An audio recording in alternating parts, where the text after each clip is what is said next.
All right. Come on.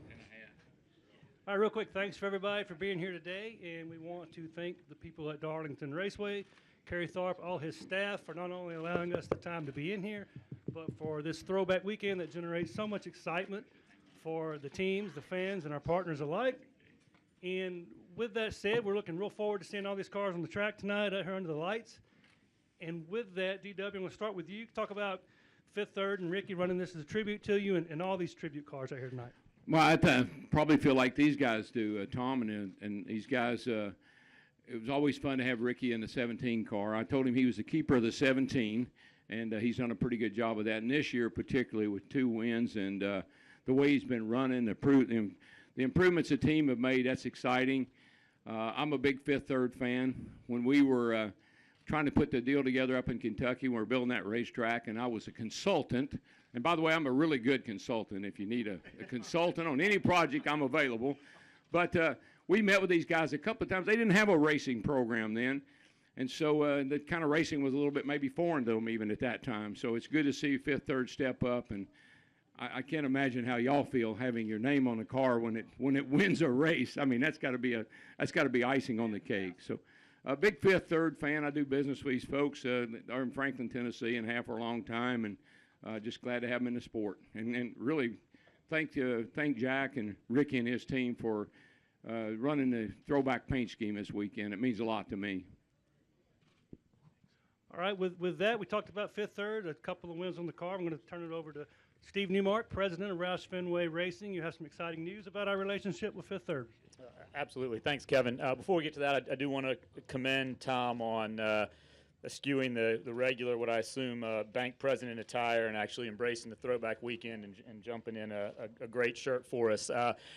We got a lot of appreciation for the entire Fifth Third team. They've been partners with us on the car since 2012, but more importantly, and I think as most of you know, Fifth Third was an integral part of our business before they actually jumped on as a sponsor. They basically advised us and guided us through every business cycle and have been really integral into allowing us to continue to grow. And it's been even more special since Dave Morton, Tom, Greg Carmichael, Lee Fight, and that crowd have elected to jump into being on the car as well. One thing I would note is Fifth Third is not just a partner of Roush Fenway. If you look at what they've done in the sport, they really have embraced the entire sport, and they said we want to support the entire industry as it grows. They have relationships with tracks, with drivers. They support a lot of the causes, very big with the North Carolina Motorsports Association, and so we're extremely privileged, and these are the type of partners that this entire sport needs to continue to lift us and allow us to grow going forward. With that said, it's been a pretty fun year for us with Fifth Third, as Ricky has gotten both of his wins with in the Fifth Third paint scheme and has had some creative things. What's on the car tonight, by the way? Fifth Third. So maybe it's just coincidence. So we'd love to get the trifecta today. But what we want to do here is actually announce that we've reached an agreement to renew and continue our relationship with Fifth Third on the track. They'll be with us for at least another 3 years. We hope that we'll just keep growing here, and we're extremely thrilled about that. They'll be on the 17 with Ricky. And although we generally don't get into contract details, I can tell you that they continue to grow the number of races. We will see them more on the track than we have before, which is what their MO has been every time they have continued to grow and have a greater presence in our sport. So we're greatly appreciative of everything they've done for us, and look forward to seeing what we can do tonight on the track. Thank you, Steve. All right, Tom is the regional group president of Fifth Third Bank. And what I want to do is ask you, Tom, what went into the decision to renew with Roush Fenway and Ricky Stenhouse? Well, first of all, I'd just like to say thank you, Darrell, for being here with us and helping us with this important announcement. And thank you for your business. Ricky, thanks for all you do for us. You're a great, great ambassador for us, for our clients. Ricky always engages unbelievably with our customer base and those that we're entertaining at the track. And Steve, thank you for your comments. I will tell you it goes both ways. Roush has been a tremendous partner. They go above and beyond in unimaginable. I mean, they always are there when we need them.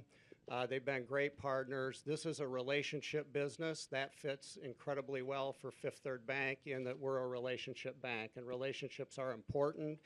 We started this relationship, as Steve said, even prior to being an official sponsor.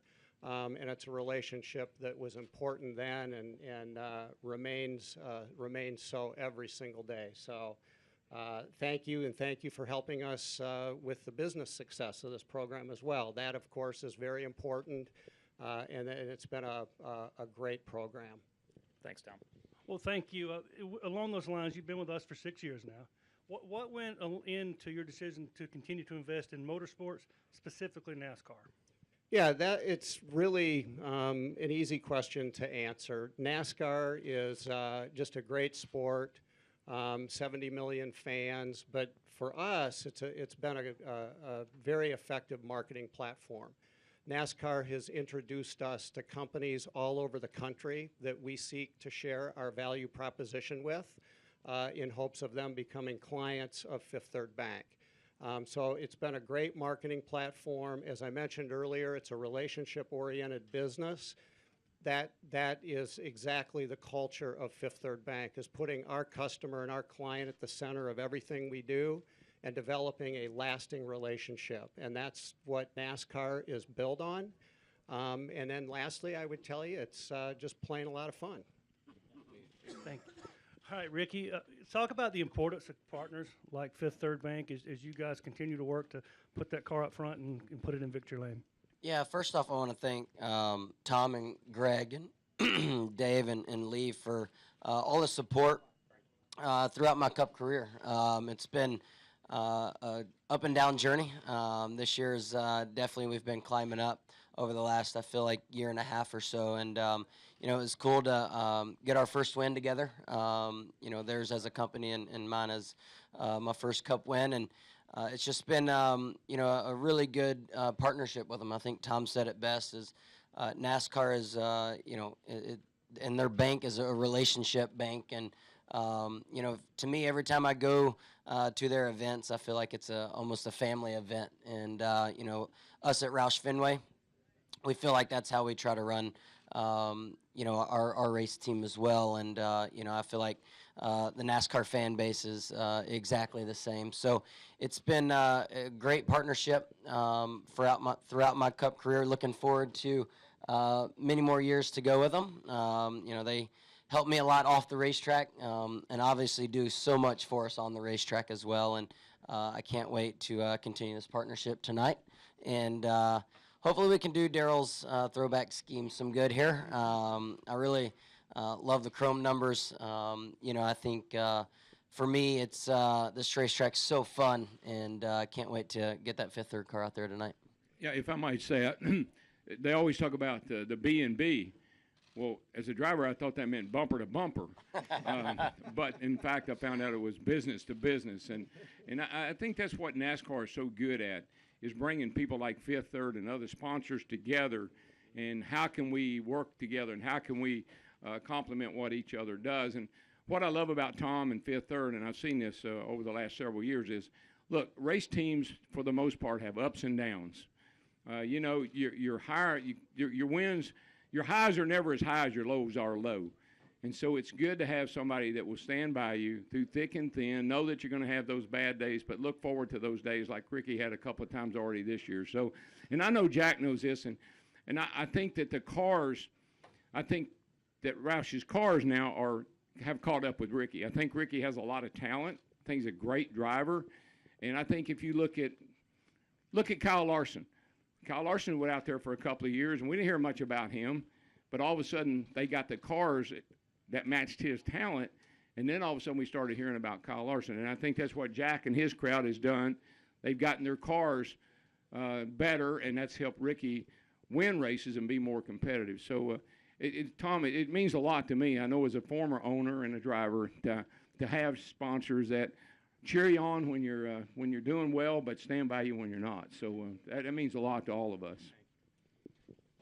Well, along those lines, can you tell Ricky your expectations for what he should do in your car tonight? Oh, no. Well, obviously our paint works well for Ricky, so we're very excited about tonight. So every week your expectation is to win. And unfortunately, we go home disappointed a lot. You know, no matter how many races you win, you lose a lot more than what you ever win. So that's a driver's life, and he understands that. But what you do is when you win a race, you just want to you don't want to let go of it. You want to hang on to it for as long as you can, because you know you got to go to the track again next week, and it may not work out so well. So You want to win in the off weekend. That's You got right. it for 2 Yeah, weeks. and you're going to enjoy it longer. Exactly. All right, what we're going to do in a minute is bring Jack up and take some pictures. But before then, do we have any questions? Now, I told the guys gals when I came here, I said, I'm looking around to see if any of the people were here the last time I was here. That would have been in 98, 99, maybe 2000. And I don't want to hurt anybody's feelings, but I think I see 3 people. So things have changed not only on the track with all the different drivers, but changed in the media center too. And it certainly changed the way we cover the sport these days too. So, but anyway, good to see you 3 people that I remember. Ricky, how old were you in '98? 11. Had to do the math. Just don't ask me how old I was in '98. Yes, sir. Caleb Whistler, KickingTheTires.net. Ricky, could you talk about how your approach to stage racing has changed? And Darrell, could you talk about how you would approach stage racing if you were in the car this weekend? For us, I think I think the thing about it is to start the season, we were looking at trying to do whatever we could do to gain some of those points throughout the race. After we won, I think our mindset changed a little bit to, if we could set ourselves up for a stage win, then that's what we would do. If not, we didn't really worry about the points. We wanted to set ourselves up for the remainder of the race. So I think it's given, the teams, different strategies to be able to, look at throughout the race and figure out how to best position ourselves, come playoff time with the most points as possible. So, there was points in the, Talladega and Daytona race where we gave up some track position at the end of a stage to gain it at the beginning of the next stage. And, it's definitely given the crew chiefs, more options, which is fun. As a driver, I feel like I just go out and drive as hard as I can every lap. And, if you can get to a top 10 before the end of the stage, that's what you're working on. Yeah, one quick thought I had, and this wasn't about stages, but, last year Ricky ran the orange and white car, which is the car I won my first race in 1975 in Nashville. And tonight he runs the Western Auto car throwback scheme, and that's the last race I won, which was here in the Southern 500 in 1992. So he nailed Sounds the first like he one, expects me to win. and now he nailed the last one. So I just want to wish you good luck tonight, and I hope you can pull it off. Any other questions? Over here.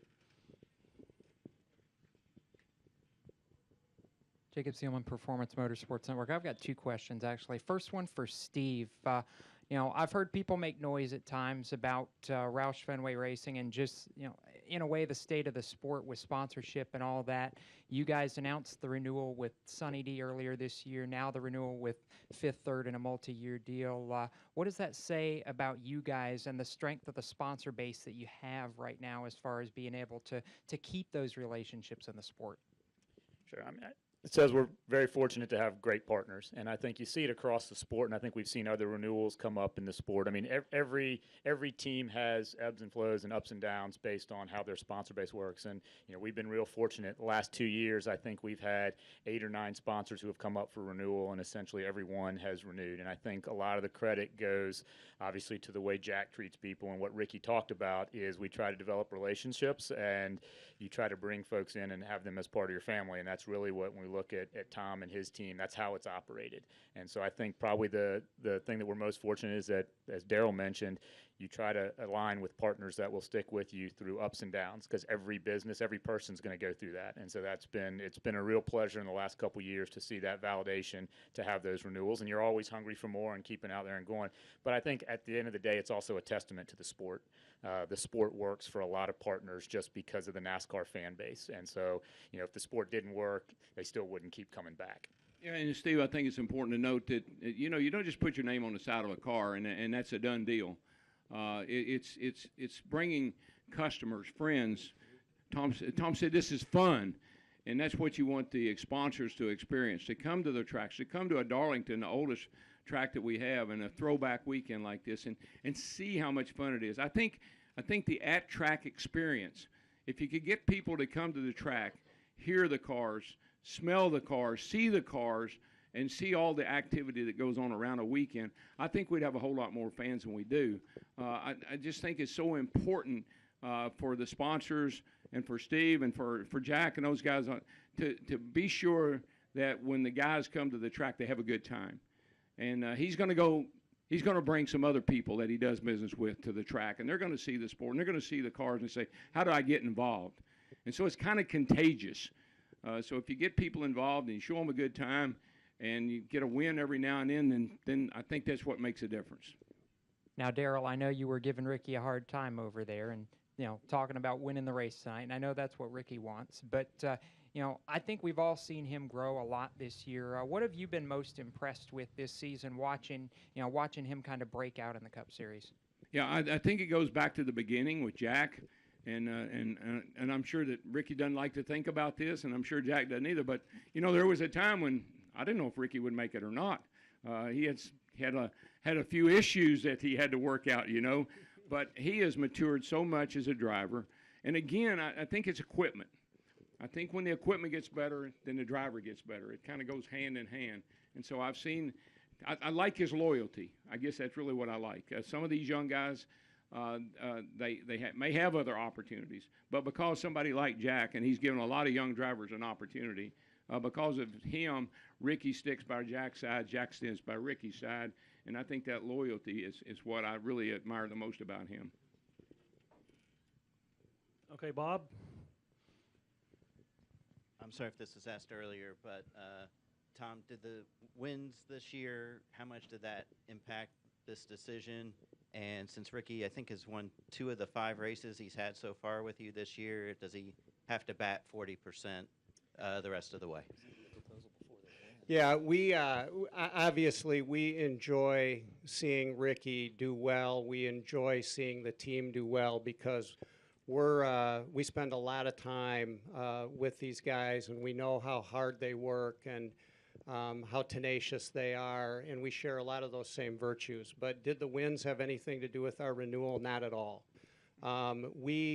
These guys deliver success to us in the sport, and they're always with us, and we're thrilled to see them, but no. Bob, I probably shouldn't share this with Jack sitting there, but we actually sent the renewal proposal and had the discussions before he had the 2 wins. So, and by the way, they sent the trophies along with the renewal to just so you would know. But believe me, our company and our employees just rallied around the celebration for Ricky. We were just all so happy and pleased to see it, and I think way more pleased for the team, than for us. And I think chemistry is so much is made out of driver-crew chief relationship. And I know Brian Patty. I've known him for a long time. He was David Rudiman's kind of right-hand man when David got started, and he drove for my brother. And I know Brian Patty. He is aggressive, and he pushes. And I think that's helped Ricky a lot, too. I think it's probably helped the whole Roush organization because he doesn't sit still.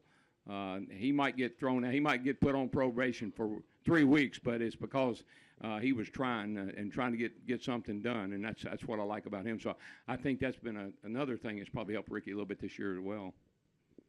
Any other questions? Okay, well, since we've established Ricky's expectations, we'll see you guys back here tonight a little bit later. And right now we're going to line up here. Jack, you said you didn't have a talking part. I don't have a talking part.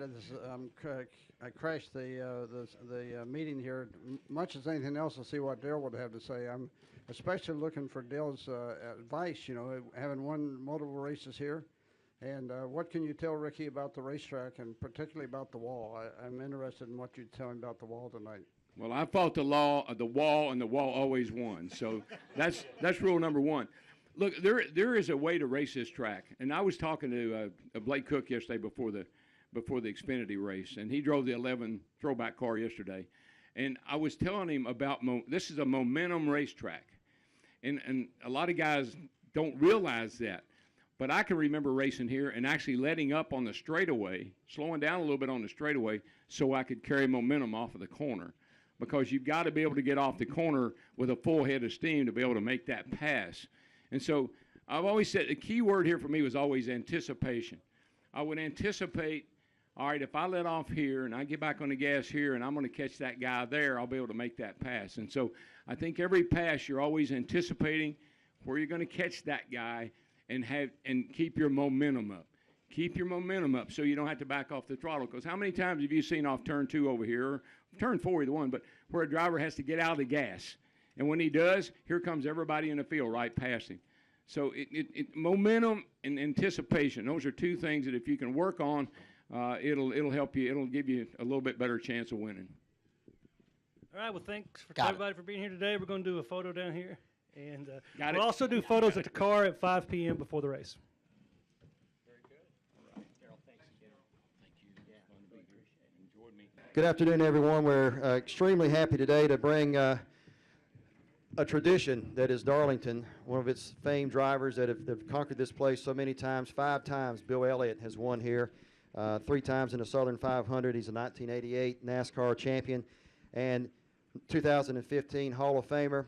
He's probably most remembered, though, for 1985, winning both of the races here at Darlington, including the Southern 500, where he won a $1 million bonus. Bill, how's it feel to be back here to Darlington to see everything that's going on with all the throwback paint schemes? You know, it's funny. I'm still being told what to do after all these years. I feel like it's about in the 90s whenever I was here telling you what to do. The only thing I hate is my car is sitting out there and I just can't get in it and drive it today. But it's great. It was a lot of memories. Everybody asked me about Darlington. I love this place. I love racing here. The people around here were fantastic.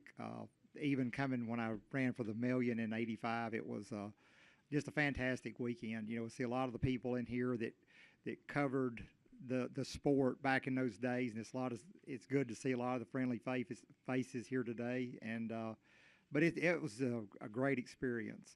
I couldn't say, you know, at the time it was a lot of pressure, a lot of things going on in my life at that point in time. But still, looking back on it, I wouldn't take nothing in the world for it.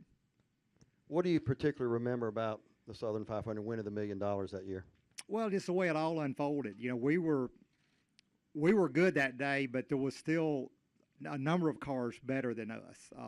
You know, Earnhardt was better, Gant, there was several others. Cale was good, and they all at one point in time started having troubles. I think Gant blew up. I think Earnhardt wrecked. There late in the race, Cale broke a power steering line there with, you know, a handful of laps to go, and I was able to get past him, and he still raced me hard even with no power steering. So, you know, and the one big thing that I really remember about that day is, well, after the race, none of the fans left. I mean, they stayed in the grandstands. It was crazy. It was just a total emotional day, you know, all the way around, from the fans to us to all the things that went on from that point on. And, you know, as hard as we worked, you know, we took the car, we ran here in the spring, we sat on the pole and won the race in the spring here in '85, and we took that car and we never raced it anywhere else, and we kept that same setup, and we put everything we did, everything we could to make sure nothing would break or fall off, or, you know, we just did our homework really, really well on that particular car. And like I said, when we came back, we were a little bit behind the competition at that point in time. We probably should have done more evolution as time goes on, because any of these teams today, if they get behind, it's just a matter of time them catching up and becoming more, you know, either way more competitive than what they really are. But you know, as the race goes on. But really, looking back on that, it was a great day. A lot of memories, a lot of great memories of that weekend. I mean, it was just a crazy, crazy weekend. Let's go and open it up for questions. Going to start over here with Mr. Hill Overton. Oh, yeah. Let's go to Rockingham. Let's do it. We used to, didn't we? Absolutely. Well, Awesome Bill, as they used to call you, if your father, George, were still alive today, what would he think about his grandson, Chase, and the driver he's become? How do you feel about that? Oh, he'd be fantastic. I mean, the only thing he would have a little bit of heartburn over would be driving a Chevrolet, but, you know, yeah. Some things we can't control. But, you know, Mr. Hendricks has been so gracious the last couple of years and being able to be where we're at. And, you know, Jeff Gordon giving up the 24 and us driving it now into the second season, and now with him being able to go in the 9 next year will be a great family legacy from Chase's standpoint. That's kind of what he really wanted. He grew up in late model and all his other career in the 9 car, and I think that'll kind of bring it all full circle when that comes about next year. A quick follow-up on your dad. Is it true that he mandated a Lincoln Hearst, not a Cadillac, for his funeral? Yeah, he said he didn't want a Cadillac, but, sometimes you got to change. You got to change with the times. But anyway, that was my dad. Right over here to the right, Greg. Hey, Greg Engel, Auto Week. He just kind of blew the question because I wanted to know about the number 9. So let me ask this, expanding on that. Did you know that was coming up? Was there? I mean, because obviously they don't just put out a press release. How did Bill feel when you? Because I know you're proud of your son, but how did Bill feel when that they said that your son's going to run that number to carry on that legacy, and also how long did it take you to spend the $1 million? Well, the $1 million went fast. Between the government, the car owner, and everything else, that was gone a long time ago. But you look back on the legacy of the 9, and it's special. But this all came up within just a week or so. I mean, it was quick. I think when things kind of started rolling, it happened very fast. And I told Chase, we talked about it among us, and I said, it's whatever makes you happy. I said, if you feel strongly about it and you've raced it most of your career, and Mr. Hendricks says that's fine, that we can do this and everything work out good, that's all that matters to me. He's in a great place, great car owner, got a great future as far as I'm concerned, and that's all I could ever ask for. Let's go to Kenny right here in the middle.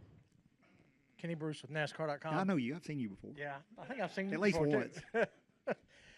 Hey, what is it about this track that makes it so special? I mean, we've heard so many drivers talk about how they love coming here and racing, and you look at it and it's like, okay, it's not in a big metropolis. It's it's not fancy. It's not even close to being new, but yet it just seems like it holds something special. What is it about this place?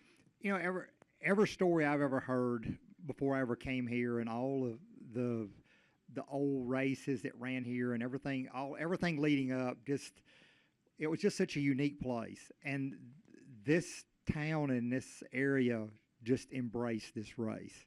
And there was just something about the Southern 500 you've always heard about.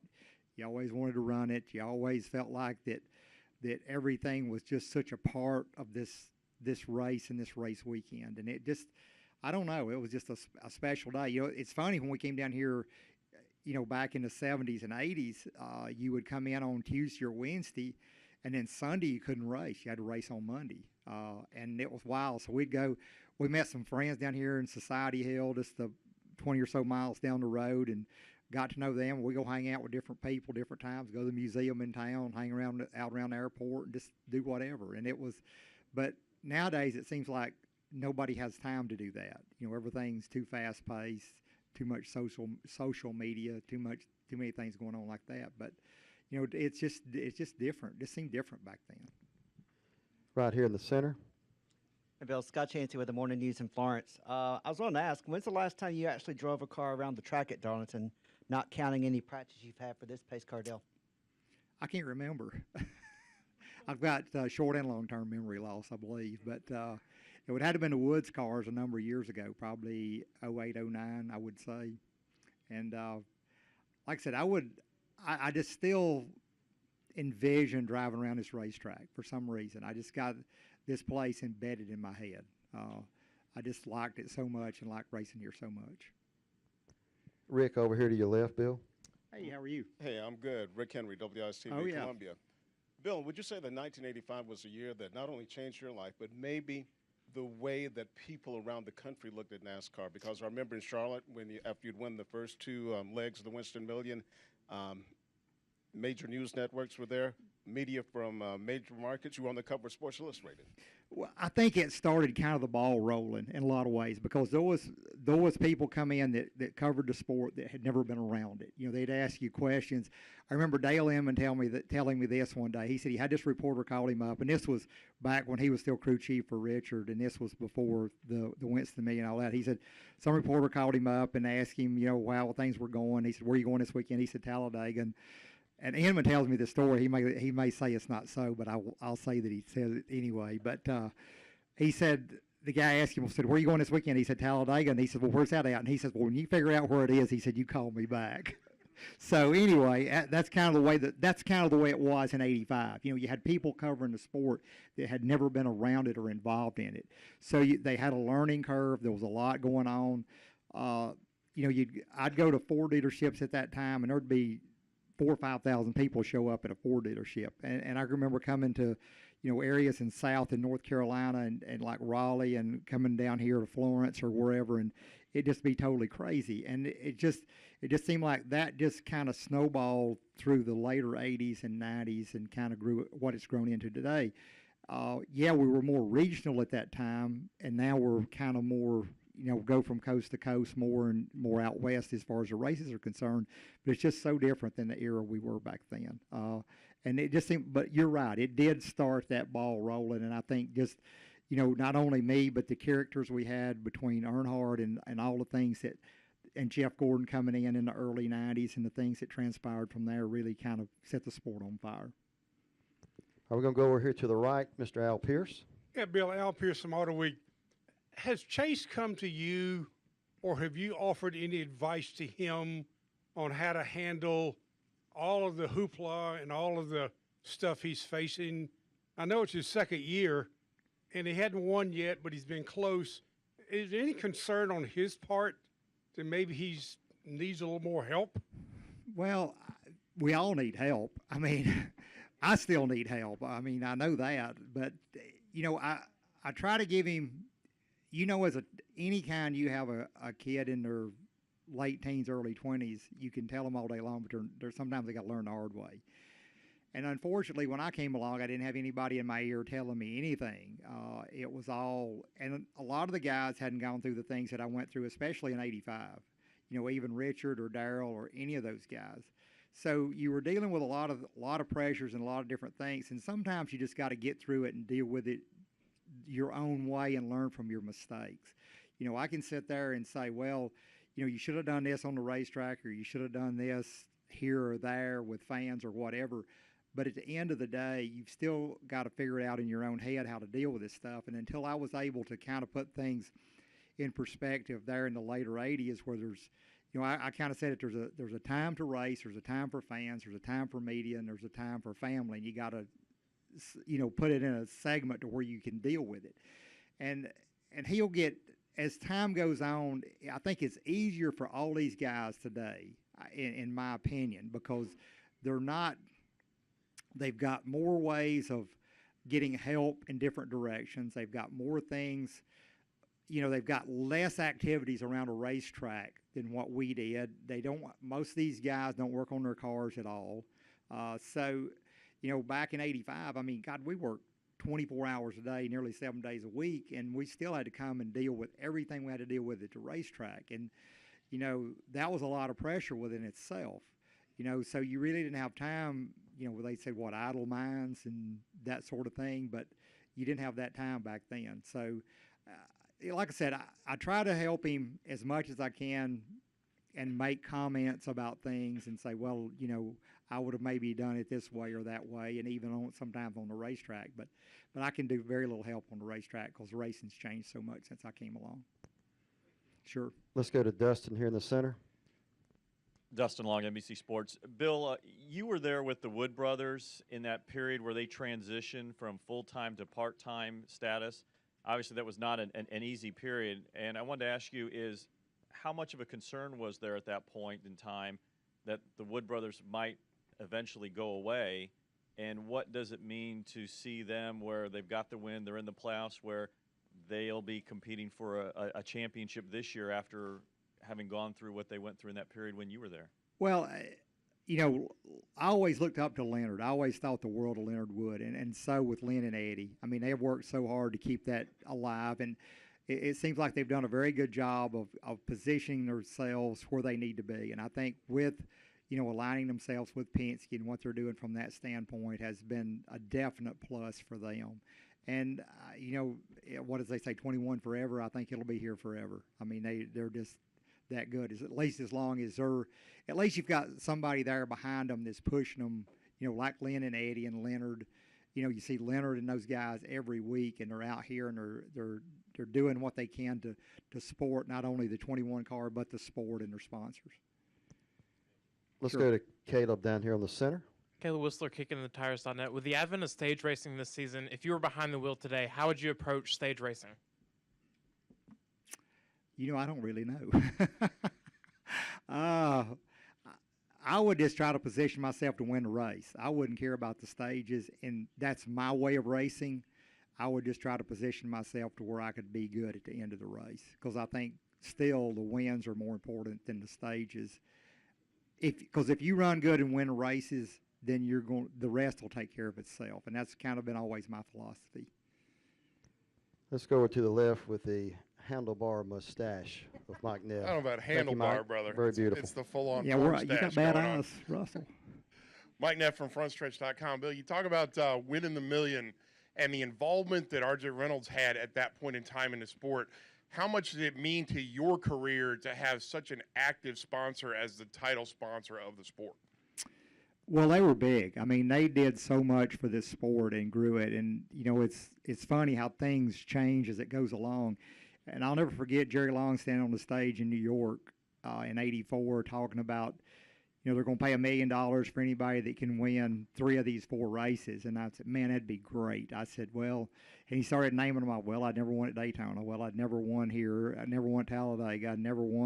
I'd won at Charlotte, but everywhere else was no. But it was wild. And to come up and have the season we had and the way things unfolded that season was just totally nuts. I mean, we put a lot of effort into that season. I mean, we worked our guts out to be where we were, and Ernie, Dan, both my brothers, we just put all our effort into it. And Harry Melling believed in us, and we couldn't let him down from that standpoint. And man, we put it together. 2 more quick questions right over here to the left. Jacob Seelman, Performance Motorsports Network. Bill, I know the scheme that Chase is running tonight in the Southern 500 is the early one from your career, but what kind of memories, what sticks out to you from your career back when you were running that scheme, and what does it mean to have Chase in that car kind of honoring you tonight? Well, it's really great that he has it here. That car wasn't very much. My dad bought that car from Bobby Allison, and I don't know, Richie Pants drove it in the early 70s, and it was a nothing of a car. I mean, it was an old Ford Torino, and it was just kind of a starter, just a learner, just kind of like a training wheels for something. And it was old, it was heavy, but it was a place to start. It taught us hard work, and led us to the next evolution. So for me, it was just a place to start. And I mean, we went to junkyards and got motor parts and everything else in that era to get here. And but I mean, I still have that car today. I mean, I look at that thing and I just, man, that thing is a pile of crap. I mean, if you saw it in a junkyard, you'd walk the other way. I mean, it's bad, but that's what I started in. I mean, that was a lot what those guys started with in that era, and bless their hearts, they worked hard and they made it work and grew it to the next level. And we came with these more fabricated type race cars as the later 70s evolved and early 80s, and then when things changed from when they downsized the cars in '81, and that kind of really started the evolution of where they're at today. Last question back here on the right. Put away. Dale McFadden with NBC Sports. With this being Dale Earnhardt Jr.'s final season, I was wondering, when was the first time that you maybe interacted with him, maybe on a regular basis, and do you have any specific, maybe fond memory of racing against him back in the early 2000s? Well, Dale's he was kind of a shy kind of guy. I would qualify maybe next to him, and we'd ride around the track together, and wouldn't say 2 words, and it was kind of like you had to pull it out of him. But he's gotten a lot more rounded the last few years. He does a lot with social media. He understands kind of how things go along, and he's opened up a lot. And I think he's really come full circle, and he really realizes, what his future is and where he needs to go, and that's 90% of the game. He's done a great job for the sport. I mean, he's been a great ambassador for the sport. He kind of like me when I got thrown into the media frenzy in '85. when his dad passed away, he as well, he got through into it, whether he wanted it or not. You know, and from my standpoint and watching him grow as a person, you know, he's kind of embraced all this over the last number of years and been able to put it all together, and he's done a very good job, I think, and done a great job for the sport. I think we ought to give this man a round of applause. Hey, thank you. Russell, yeah, come on, Russell. Yeah, give it hey. up for Bill. Thank you, guys.